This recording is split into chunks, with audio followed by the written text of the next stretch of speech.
Hey guys, welcome to our YouTube channel WB Solution by Grey Sister. So today we are going to start भस्म यानी वेसेस किसको कहते हैं और हमारा इंडिकेटर तक कंप्लीट हो गया था। आई होप सो को आप लोग अच्छे से समझ में भी आ रहा है और ध्यान से देखिए तो और अच्छे से समझ में आ गया आएगा ही। और आप सबको बहुत बहुत धन्यवाद कि आप सब हमारे चैनल में देखते हैं और हमें पसंद करते हैं, हमें कमेंट्स करते हैं।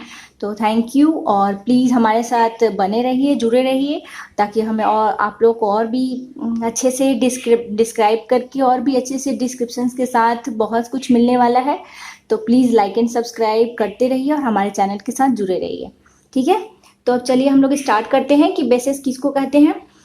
क्योंकि हम लोग क्या जानते हैं कि धातुओं के वे ऑक्साइड जो अम्ल के साथ प्रतिक्रिया करके मीन्स एसिड के साथ रिएक्ट करके सॉल्ट एंड वाटर देते हैं, वे भस्म कहा जाता है। जनरली यही कहा जाता है कि वो जो ऑक्साइड जो एसिड के साथ प्रतिक्रिया करके सॉल्ट एंड वाटर देते हैं उन्हें भस्म कहा जाता है।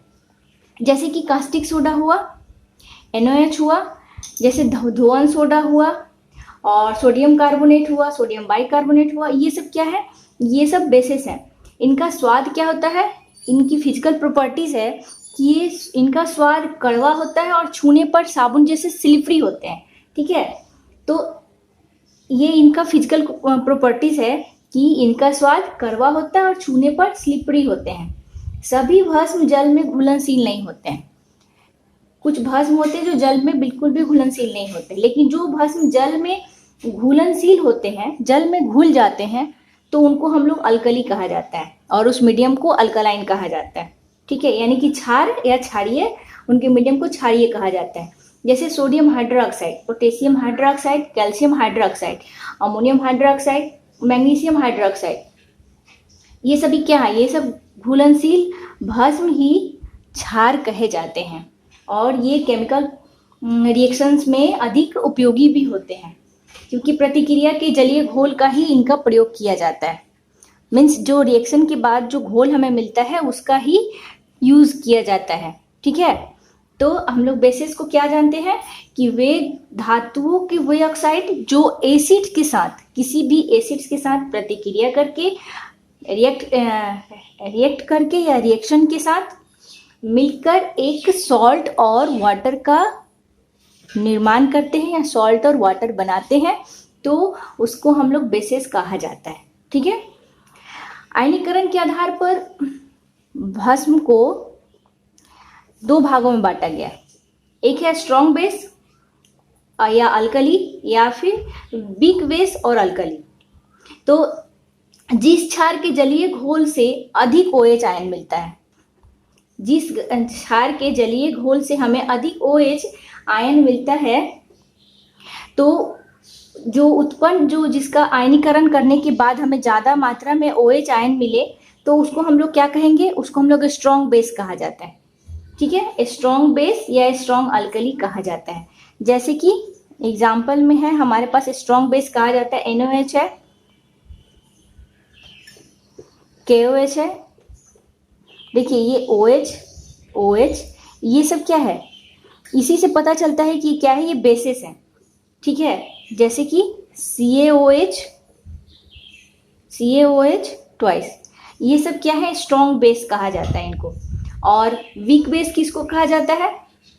वे क्षार जिनके जलीय घोल से कम मात्रा में OH आयन मिले, जिनके जलीय घोल से कम मात्रा में, इसमें ज़्यादा मात्रा में मिलता है OH ion, OH minus ion, और इसमें कम मात्रा में मिलता है, तो उसको हम लोग वीक बेस या वीक अल्कली कहा जाता है। जैसे कि अमोनियम हाइड्रोक्साइड, जैसे मैग्नीशियम हाइड्रोक्साइड, ठीक है। ये सब वीक बेस है और ये सब स्ट्रॉन्ग बेस है, ठीक है। तो ये ध्यान देना है कि कौन सा वीक बेस होता है और कौन सा स्ट्रॉन्ग बेस होता है। तो जो बेस जो जल में घुल के अधिक मात्रा में OH माइनस आयन देते हैं और जो कम मात्रा में देते हैं, अधिक मात्रा में देने वाले स्ट्रॉन्ग और कम मात्रा में देने वाले वीक, ठीक है। ये क्लियर हुआ? अब भस्मों या क्षारों की अम्लता, यानी कि हम लोग जब बेसिसिटी ऑफ एसिड पढ़ रहे थे, तो अब यहाँ पर हमें क्या मिलेगा, एसिडिटी ऑफ बेसिस और अल्कलीज, इनका कितना आयन मिलता है, किस किस कंपाउंड से हमें कौन कौन से कितने आयन मिलते हैं, तो उसको क्षार के एक अणु में उपस्थित प्रतिस्थापित OH माइनस आयन की संख्या को ही क्षार की अम्लीयता कहा जाता है, यानी एसिडिटी ऑफ बेसिस या अल्कलीज कहा जाता है। जैसे कि देखिए यहाँ पर KOH है, KOH का एसिडिटी होगा 1, यहाँ पर हमें 1 आयन मिलेगा, OH माइनस आयन हमें 1 मिलेगा। उसी तरह से CaOH का अम्लीयता CaOH ट्वाइस, इसकी अम्लीयता होगी 2, यहाँ 2H OH माइनस आयन मिलेगा। उसी तरह से Al अल्मोनियम हाइड्रोक्साइड का हमें मिलेगा 3, यहाँ पर 3 OH आयन मिलेगा, ठीक है। तो इसको हम लोग एसिडिटी ऑफ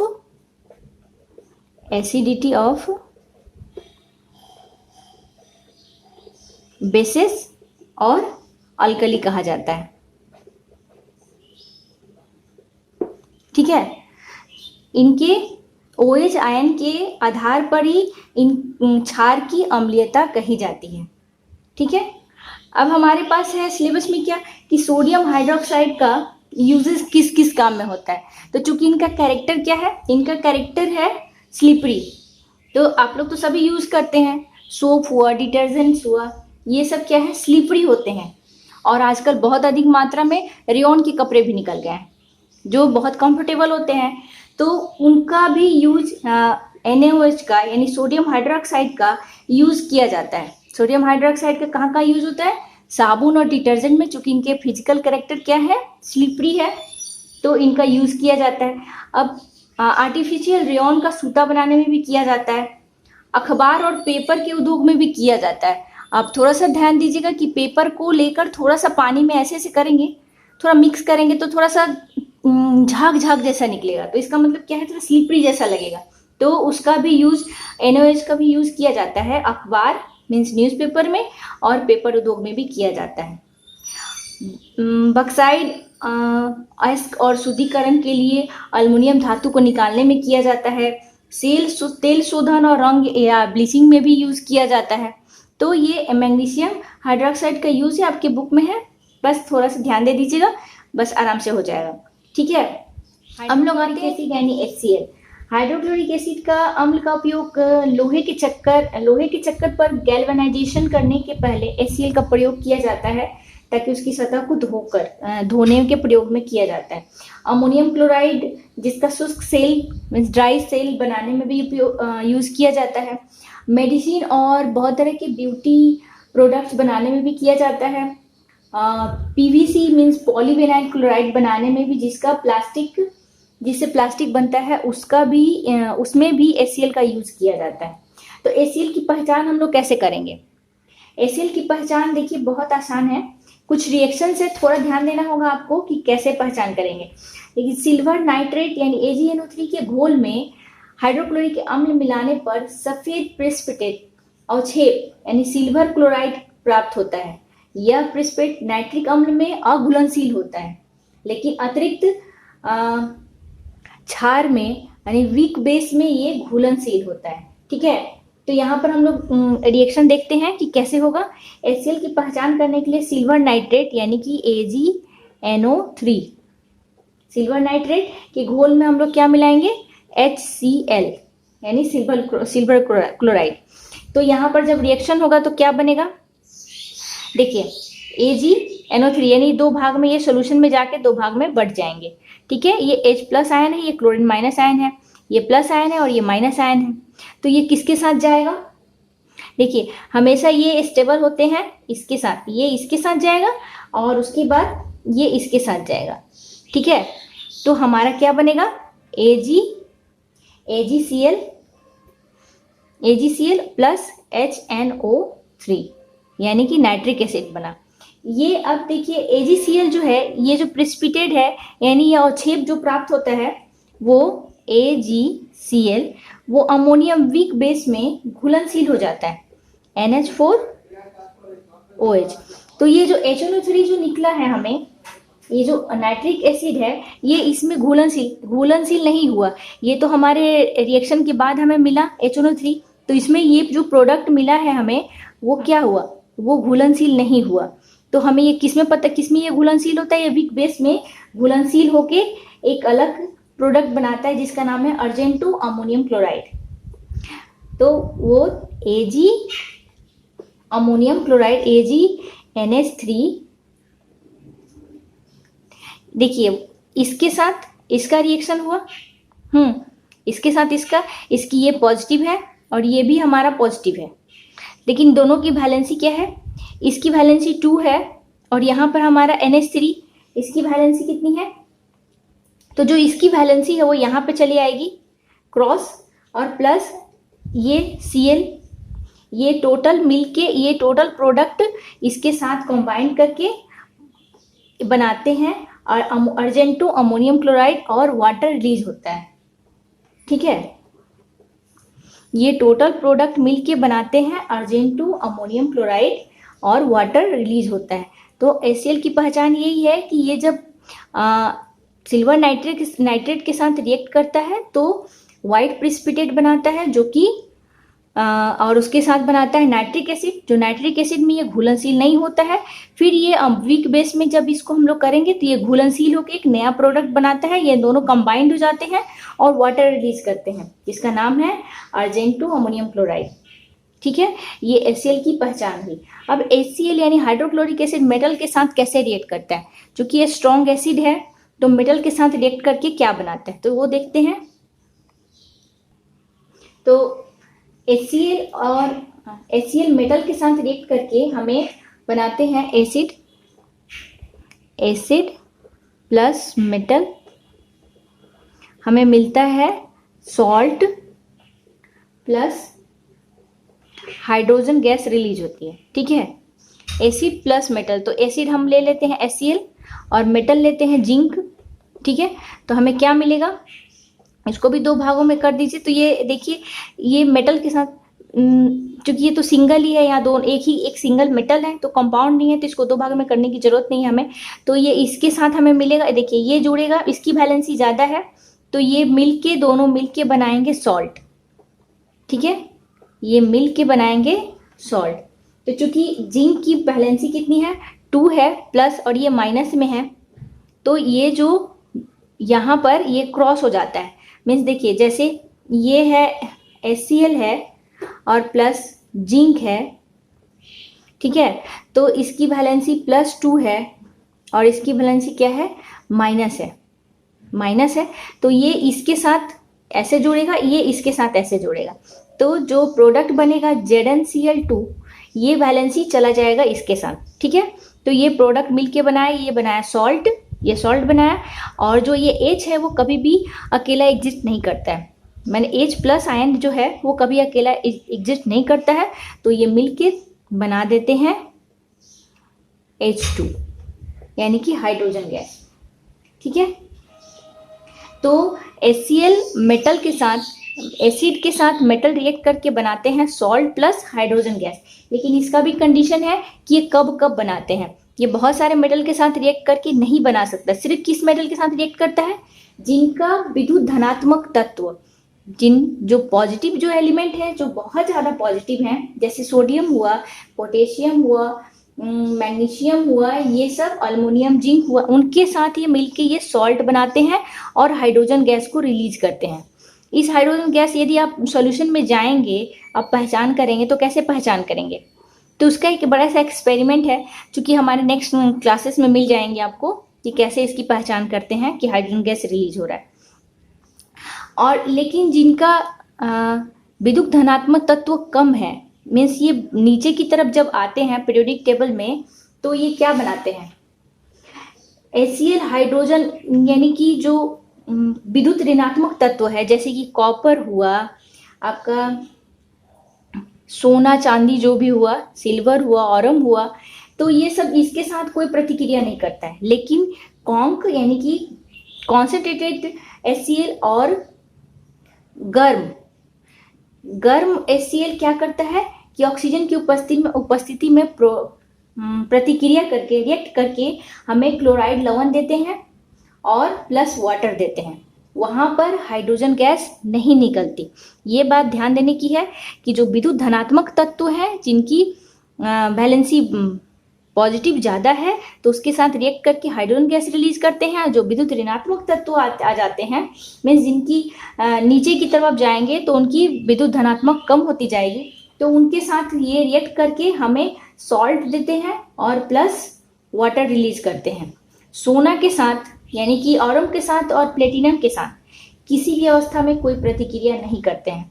ये देखिए ACl कभी भी गोल्ड के साथ कभी भी प्रतिक्रिया नहीं करता है, मीन्स ऑरम के साथ कोई प्रतिक्रिया नहीं करता है। ठीक है, ये बात क्लियर कर लीजिए कि acid plus metal salt plus hydrogen gas निकलेगा, लेकिन ये किस कंडीशन में निकलेगा कि जब ये विद्युत धनात्मक तत्व ज्यादा हो तब। ठीक है, ये क्लियर हुआ। ये बेसिस के साथ कैसे प्रतिक्रिया करता है। ठीक है, तो देखिए जब स्ट्रॉन्ग एसिड हो, strong acid plus strong base, तो ये जो strong acid plus strong base, तो ये जो रिएक्शन जो मिलेगा, जो प्रोडक्ट हमें मिलेगा, वो क्या मिलेगा, वो न्यूट्रल हो जाएगा और हमें वाटर रिलीज होगा। ध्यान देने की बात है कि हमारे स्टमक में भी स्ट्रॉन्ग एसिड होता है जिसका नाम है HCl, हाइड्रोक्लोरिक एसिड। और जब हमें एसिडिटी होती है, मीन्स कहा जाता है कि जो पूरा सोल्यूशन हमारे पेट का है, मीन्स स्टमक का है, तो क्या हो जाता है, एसिडिक मीडियम हो जाता है। तो उसको हम लोग न्यूट्रलाइजेशन करने के लिए स्ट्रॉन्ग बेस दिया जाता है। डॉक्टर्स हमें स्ट्रॉन्ग बेस देते हैं ताकि वो जो मीडियम जो है हमारा जो स्टमक का, वो न्यूट्रल हो जाए और प्लस वाटर रिलीज हो। ठीक है, तो ये तो हमारे खुद के शरीर में है, खुद के बॉडी में है। बस थोड़ा सा ध्यान देते हैं कि स्ट्रॉन्ग एसिड क्या है। जैसे मान लीजिए कि स्ट्रॉन्ग एसिड हमने ले लिया, ACl की बात हो रही थी तो ACl ले लिया। स्ट्रॉन्ग बेस क्या है, स्ट्रॉन्ग बेस आपका है सोडियम हाइड्रोक्साइड। ठीक है, तो इसके साथ वो मिलके क्या बनाएगा, इसके साथ मिलके बनाएगा सॉल्ट।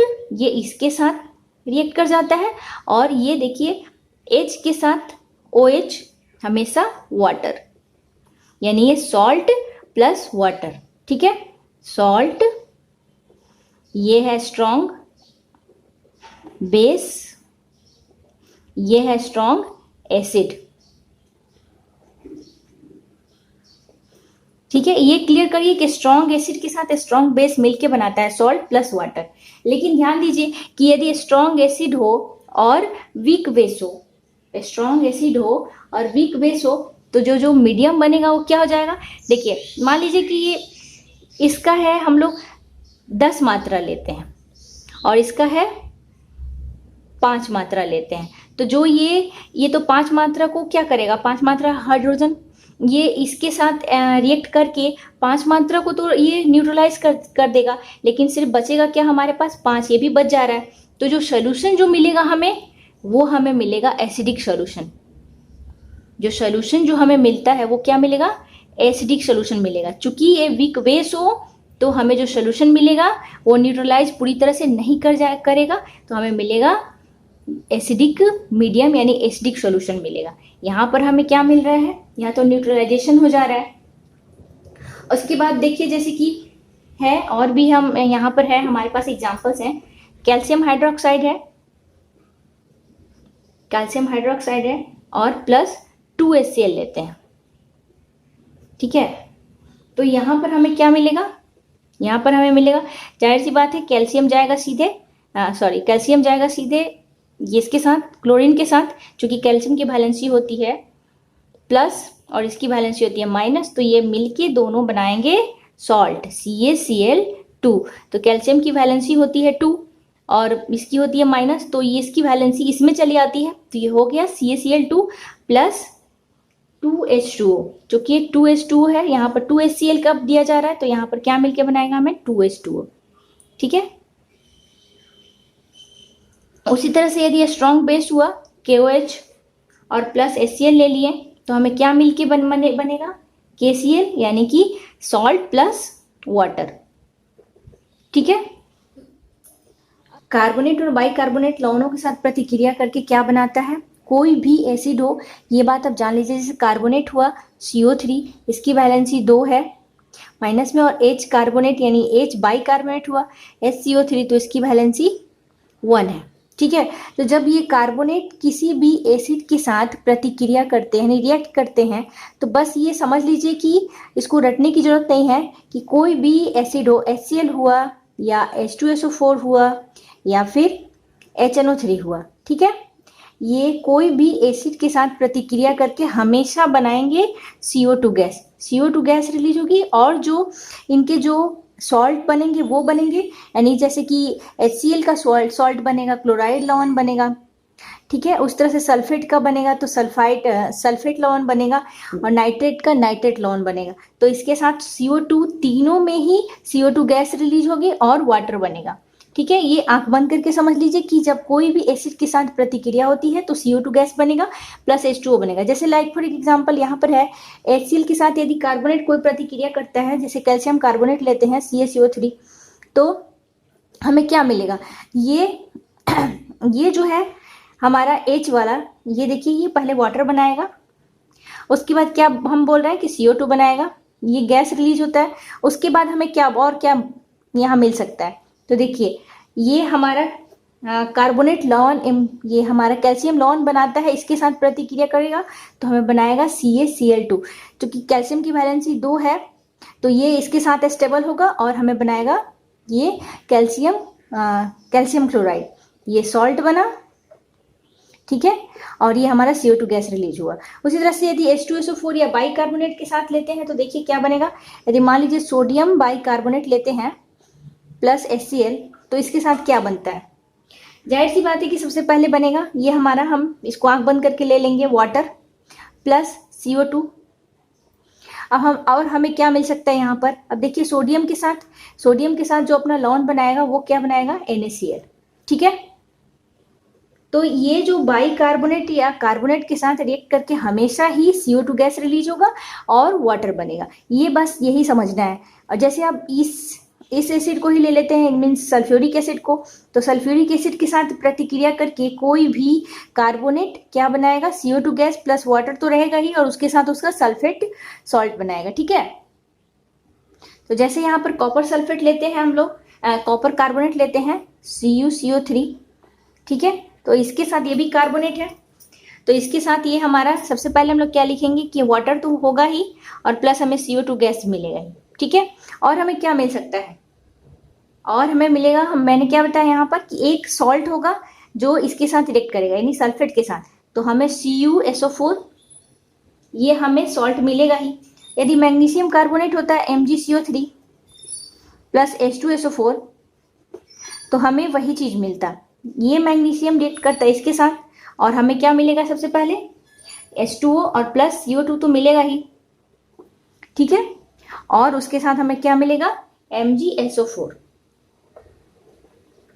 तो ये जो रिएक्शंस है इनको आपको रटने की जरूरत नहीं है, बस थोड़ा सा ध्यान देना है कि हाँ बस इन दोनों के साथ, इन कार्बोनेट के साथ रिएक्ट करके, बाइकार्बोनेट के साथ रिएक्ट करके हमेशा CO2 गैस रिलीज होगी, ठीक है, ये चीज हमें समझना है। यदि हम HNO3 के साथ या नाइट्रिक एसिड के साथ रिएक्ट कराते हैं तो देखिए वहां पर भी बहुत ईजी, वहां पर भी हमें यही मिलने वाला है। जैसे HNO3 हुआ, यानी किसी भी एसिड के साथ जब रिएक्ट करेगा कोई भी कार्बोनेट और बाइकार्बोनेट तो हमें CO2 गैस और H2O ही मिलेगा। ये चीज हमें बस जान लेना है, इसी को ही बस थोड़ा सा जानिए, बस आराम से वो सब कुछ हो जाएगा, ठीक है। जैसे अब देखिए HNO3 है, ये नाइट्रिक एसिड है, इसके साथ हम कैल्शियम नाइट्रेट लेते हैं तो हमें क्या मिलेगा, सबसे पहले हम यहाँ पे लिख देंगे H2O आंख बंद करके, और उसके बाद CO2 गैस। अब हमें क्या मिलेगा, अब देखिए ये CaCO3 है तो ये हमें कैल्शियम नाइट्रेट मिलेगा, ये इसके साथ रिएक्ट करेगा, क्योंकि कैल्शियम की वैलेंसी 2 होती है, तो ये देखिए क्या मिलेगा हमें, CaNO3, ये तो रहेगा ही, और प्लस 2, इसकी वैलेंसी यहाँ पे चली गई, ठीक है। उस तरह से यदि बाइकार्बोनेट हुआ तो हुआ NaHCO3 प्लस HNO3, तो हमें क्या मिलेगा, यहाँ पर सबसे पहले हम लिख देंगे H2O वाटर और प्लस कार्बन डाइऑक्साइड, और प्लस जो हमें और जो क्या मिलने वाला है वो देखिए, ठीक है। तो ये चीज क्लियर कर लेना है माइंड में कि कार्बोनेट और बाइकार्बोनेट के साथ रिएक्ट करके हमेशा हमें CO2 गैस मिलेगा। तो ये रटने की जरूरत नहीं है, बस ध्यान से देखिए, आपको सब समझ में आ जाएगा। क्लोराइड के साथ सल्फ्यूरिक एसिड रिएक्ट करके हमें बेरियम सल्फेट बनाता है और +2 HCl बनाता है। ये बेरियम सल्फेट हमें प्रेसिपिटेट होता है और ये HCl यानी हाइड्रोक्लोरिक एसिड और नाइट्रिक एसिड में ये अघुलनशील होता है। चूंकि ये प्रेसिपिटेट हुआ तभी तो ये अघुलनशील हुआ, तभी तो प्रेसिपिटेट हुआ। तो इससे हमें क्या पहचान मिलती है कि H2SO4 के साथ रिएक्ट करके बेरियम सल्फेट जो हमें सॉल्ट मिला है वो इस एसिड में और मीन्स HCl और HNO3 में ये अघुलनशील होता है। ठीक है, तो ये प्रेसिपिटेट के जरिए हम H2SO4 की पहचान कर सकते हैं। ठीक है, उसके बाद हम लोग आते हैं, हमारा है NOH अल्कली यानी कास्टिक सोडा कहिए इसका। NOH यानी सोडियम हाइड्रोक्साइड का रासायनिक नाम सोडियम हाइड्रोक्साइड है और इसका प्रचलित नाम कास्टिक सोडा है, हम सभी जानते हैं। ये व्हाइट होता है और रवादार होता है। साधारण तापक्रम पर ये ठोस अवस्था में दिखता है, व्हाइट सा, बहुत सुंदर दिखता है। ये देखिए, हम लोग जैसे हमने बताया अभी कि NOH का यानी कास्टिक सोडा कहिए या सोडियम हाइड्रोक्साइड कहिए, इसके साथ ये है स्ट्रॉन्ग बेस। इसके साथ यदि हम स्ट्रॉन्ग एसिड का रिएक्ट कराते हैं तो हमें क्या मिलता है, सॉल्ट मिलता है प्लस वाटर रिलीज होगा। Strong acid plus strong base, हमें ये सॉल्ट मिलेगा, वाटर रिलीज होगा।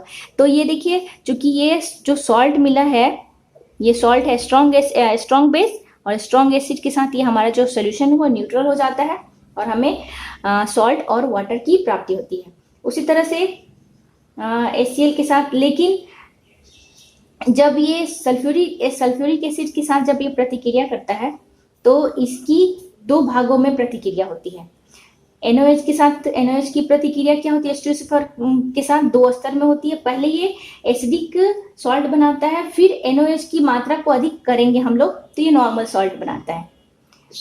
स्ट्रॉन्ग एसिड और प्लस यदि मान लीजिए कि स्ट्रॉन्ग एसिड ज़्यादा मात्रा में हो तो जो सोल्यूशन हो हमें क्या मिलेगा, एसिडिक सॉल्ट मिलेगा। ठीक है, उसी तरह से देखिए, यदि ये किसी एलिमेंट के साथ रिएक्ट करता है, जैसे अल्युमिनियम के साथ यदि ये क्षार है, चूंकि बेस है, तो ये हमें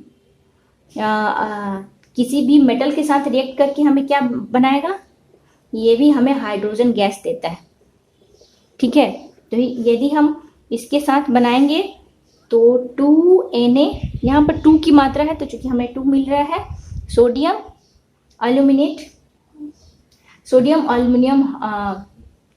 अल्यूमिनेट बनाएगा। चूंकि देखिए, सोडियम अल्यूमिनेट तथा सोडियम जिंकेट उत्पन्न करता है, लेकिन गर्म अल्युमिनियम और जिंक के साथ कॉन्क यानी कॉन्सेंट्रेटेड बेस, ये स्ट्रॉन्ग बेस है, के साथ प्रतिक्रिया करके सोडियम अल्यूमिनेट और सोडियम जिंकेट बनाता है, NaAl2। ठीक है, प्लस हमारा वही हाइड्रोजन गैस रिलीज। ठीक है, चूंकि यहाँ पहले ही हम वाटर को यहाँ पर हम ये कर दिए, मिला के बना रहे हैं, तो ये इसके साथ ये हमें हाइड्रोजन गैस रिलीज मिलता है। चूंकि आज हम लोग यहाँ तक ही रहने देते हैं, हमारे बेस तक ही रहने देते हैं। बस थोड़ा सा ध्यान दीजिएगा कि ये strong acid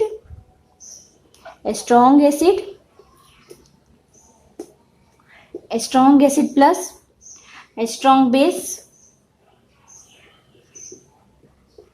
strong acid plus strong based neutral हो जाता है। सोल्यूशन क्या हो जाता है, न्यूट्रल प्लस वाटर। ठीक है, उसी तरह से strong acid plus weak base, ये मिलके बनाता है, हमें एसिडिक सॉल्ट बनाते हैं। क्योंकि एसिड की मात्रा ज़्यादा होती है और जो बेस है वो वीक है, तो इसलिए हमें एसिडिक मीडियम जो सोल्यूशन होता है एसिडिक हो जाता है, एसिडिक सॉल्ट मिलता है हमें, एसिडिक सॉल्ट। उसके बाद हमें यदि मान लीजिए वीक एसिड हुआ और प्लस स्ट्रॉन्ग बेस हुआ, स्ट्रॉन्ग बेस हुआ तो हमें क्या मिलेगा, बेसिक सॉल्ट मिलेगा। बस ध्यान देना यही है कि कौन सा एसिड स्ट्रॉन्ग है, कौन सा बेस स्ट्रॉन्ग है, कौन सा वीक एसिड है और कौन सा स्ट्रॉन्ग बेस है। ये बात पे ध्यान देंगे तो इस तरह से ये ट्रिक से आप आसानी से निकाल लेंगे कि हमें क्या मिलेगा, हमें प्रोडक्ट क्या मिलेगा। और सबसे अच्छी बात क्या है कि एसिड मेटल के साथ रिएक्ट करके एसिड प्लस मेटल हमें मिलता है क्या, सॉल्ट प्लस हमें हाइड्रोजन गैस रिलीज होती है। कार्बोनेट्स के साथ रिएक्ट करके CO2 गैस मिलता है, बाइकार्बोनेट्स के साथ रिएक्ट करके भी CO2 मिलता है। ठीक है, तो इस तरह से बस थोड़ा थोड़ा ध्यान देना है कि कहाँ पर हाइड्रोजन गैस रिलीज हो सकती है, कहाँ पर नहीं हो सकती है, कहाँ पर CO2 और कहाँ पर SO2 मिल सकता है। तो आज हम लोग यहाँ पर बेस पढ़े, HCl पढ़े, H2SO4 पढ़े, ये केमिकल प्रॉपर्टीज है। बस थोड़ा सा ध्यान दीजिएगा और अच्छे से समझ में आ जाएगा। ठीक है, कुछ भी प्रॉब्लम होने से आप मुझे कमेंट सेक्शन में पूछ सकते हैं। सो कीप वॉचिंग और अपना ध्यान रखिए, ठीक से पढ़ाई करिए। बस थोड़ा सा ध्यान दीजिए, बस सब समझ में आ जाएगा। ठीक है, इतना रिवाइज करिए और कुछ भी प्रॉब्लम होने से हमें पूछ सकते हैं। नेक्स्ट हम लोग मिलेंगे, बाकी जो है हमारे पास HNO3 हुआ और बाकी जो जितने भी बचे हुए हैं उन सब के साथ मिलते हैं। ठीक है, तब तक अपना ध्यान रखिए। Keep watching, bye.